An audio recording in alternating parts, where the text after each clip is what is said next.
Je suis né à Kisangani, une ville du Congo, un peu par accident parce que mon père n'est pas de là-bas, ma mère non plus. Mon père était footballeur, très beau garçon. Ma mère était une de ses copines et ils sont partis un peu comme beaucoup de couples jeunes, en week-end, je sais pas moi, en vacances. J'étais pas là pour vous donner plus de précision. Mais elle était déjà enceinte, quasiment à terme, c'est-à-dire style 7-8 mois, grossesse de moi, au fil de l'homme, Antoine. Et quand ils sont arrivés là-bas, mon père est tombé amoureux d'une femme et est parti avec cette femme quelque part dans une ville, je crois, ça s'appelait Ligimba.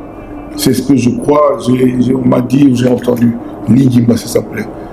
Et puis il a disparu, il a quasiment oublié ma mère. Ma mère m'a mise au monde sans que lui soit là.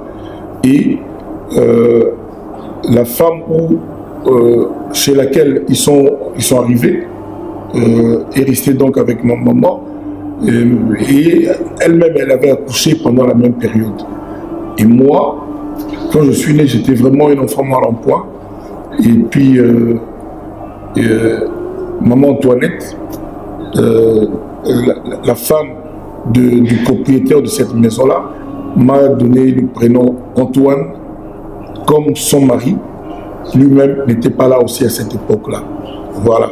Donc, j'ai porté le nom du mari de maman Antoinette parce que ma mère ne pouvait pas me donner un prénom d'origine sierra-léonaise parce qu'elle était elle-même vraiment à deux doigts de perdre sa vie quand je suis né.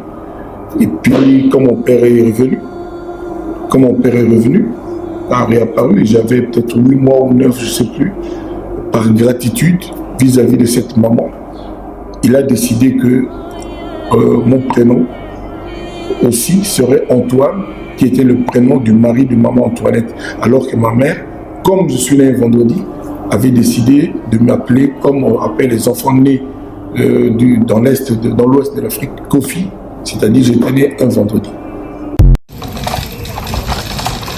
Je vous ai laissé écouter cette vidéo de Kofi, le grand Kofi, pour vous démontrer que la maladie mentale n'épargne personne. Quand bien même vous serez le grand Kofi. Je trouve toujours un moment d'aller marcher tous les jours, de me détendre, de réfléchir.